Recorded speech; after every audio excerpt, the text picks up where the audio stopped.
আজ সিলেট শহরের ১৯ নং ওয়ার্ড রায়নগরের মিতালি ১১১ নম্বর বাসায় ৩টি মার্ডার হয়েছে, ট্রিপল মার্ডার। এমন খবর পেয়ে সিলেটের কোতোয়ালি থানা পরিষদ, সিলেটের পুলিশ, মেট্রোপলিটন পুলিশের ঊর্ধ্বতন কর্মকর্তারা এসেছেন এবং এই খবরটি পেয়ে সাংবাদিকরাও এসেছেন নিউজ কভারের জন্য। এবং যতটুকু আমরা জেনেছি, এলাকাবাসীর সাথে কথা বলে স্থানীয়রা আমাদেরকে জানিয়েছেন আজ সকাল ৯টার দিকে এই ঘটনাটি ঘটেছে। কারণ ৯টার সময়, ৯টা থেকে ৯:১০টার মধ্যে চিৎকার শোনা গেছে, চেঁচামেচি শোনা গেছে। এবং এই যে বাসা, এটি হচ্ছে মিতালি এই এলাকার সর্বপ্রথম বাসা, প্রায় ৫০ বছর আগের বাসা। ওনার নাম হচ্ছে আব্দুস সত্তার ব্যবসায়ী, উনি কয়লার ব্যবসা করেন এবং ওনার ৩ মেয়ে ১ ছেলে, তারা প্রবাসে থাকেন। ওনার 2টি বাসা রয়েছে, এটি একটি বাসা এবং পাশে যদি আমি দেখাই এই বাসাটি ওনার বাসা, ওনাদের বাসা। এবং আমরা যতটুকু জেনেছি কাজের মেয়ে মারা গেছে এবং বাসার মালিকের যে স্ত্রী আব্দুল সত্তারের স্ত্রী মিনি বেগম এবং বাসার কাজের মেয়ে, এই 3জন মারা, 3জন খুন করা হয়েছে, এরকম একটি অভিযোগ। এখন পর্যন্ত আসলে বলা যাচ্ছে না কে বা কারা এই ঘটনা ঘটিয়েছে, তবে এলাকায় পর্যাপ্ত সিসি ক্যামেরা রয়েছে। এবং পাশাপাশি যদি আরেকটা তথ্য জানাই যে বাসাটি ভিতর থেকে তালাবদ্ধ ছিল এবং যতটুকু এখন পর্যন্ত পুলিশ যতটুকু বলছে যে এটি একটি প্রি প্ল্যান্ড মার্ডার হতে পারে, তবে পুলিশ ইনভেস্টিগেশনের পরে সে খবরটি জানাবে। যে বাসাটি, এই বাসাটি হচ্ছে আব্দুস সত্তারের বাসা এবং উনি ব্যবসায়ী, এই এলাকায় প্রায় ৫০ বছর ধরে আছেন। সর্বপ্রথম এই এলাকার বাসা এটি এবং ওনার পাশে আরেকটি বাসা রয়েছে। ওনার স্ত্রীর নাম হচ্ছে মিনি বেগম, 2জনই মারা গেছেন এবং আরেকজন কাজের মেয়ে, মোট 2জন মহিলা এবং 1জন পুরুষ।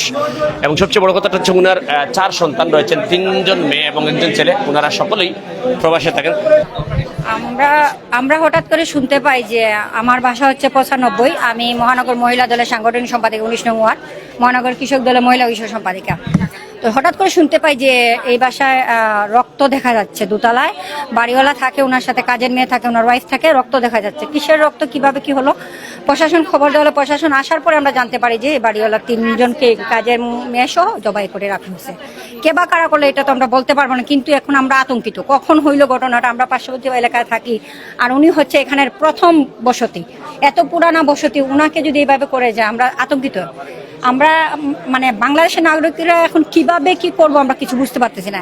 এই বাসা উনার বাসায় বাড়াটি আছে, উনার পাশের বাসাটা উনার, তারপরও উনাকে এইভাবে ঘটনা ঘটে যায়। আমাদের বিদ্যুৎ একটা লোডশেডিং হচ্ছে, এটার কারণে সিসি ক্যামেরার ফুটেজগুলো আমরা সংগ্রহ করতে পারতেছি না শুনলাম।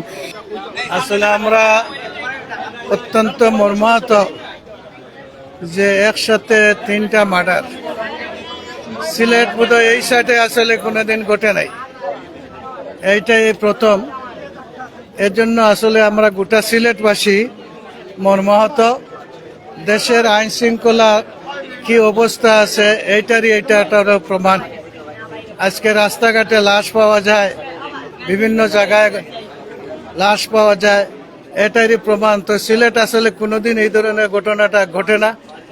এই ঘটনাটা প্রমাণ করছে যে সিলেট আইন শৃঙ্খলার পরিস্থিতি খুবই খারাপ। তাই আমি গোটা সিলেটবাসীকে অনুরোধ করব, প্রথম হলো আমাদেরকে ঐক্যবদ্ধ হতে হবে এ ধরনের সন্ত্রাসী কার্যকলাপের বিরুদ্ধে। উনি আসলে অনেক প্রবীণ মুরব্বী, আমাদের এলাকার সবচাইতে পুরাতন 2-1 জনের মধ্যে তিনি একজন বাসিন্দা। অনেক সর্বপ্রথম ওরা 2-1 জন, উনি এবং আরও 2-1 জন বাসা করেছিলেন আমাদের এই মিতালিতে। উনি খুবই ভালো মানুষ, আমাদেরকে অনেক স্নেহ করতেন, এলাকার সামাজিক সব কাজ কর্মে উনি জড়িত থাকতেন, খুবই ভালো মানুষ ছিলেন। উনার যে দুশ্মন আছে বা উনাকে যে এভাবে মারবে আমরা কল্পনাই করি না। বাসাটি যদি দেখে, এটি হচ্ছে মিতালি ১১১ নম্বর বাসা, রায়নগর রাজবাড়ি। এবং এই 2টি বাসাই কিন্তু আব্দুস সত্তার, যিনি ওনার মালিকানা, এবং ওনার স্ত্রীর নাম হচ্ছে মিনি বেগম। আব্দুস সত্তার এবং মিনি বেগম ওনার স্ত্রী 2জনেই খুন হয়েছেন। এবং পাশাপাশি ওনাদের যে কাজের মেয়ে বেশ হয়নি, কিছুদিন আগে এসেছে। এবং ওনাদের আমরা যতটুকু জেনেছি 3জন মেয়ে এবং 1জন ছেলে রয়েছে, সকলেই প্রবাসে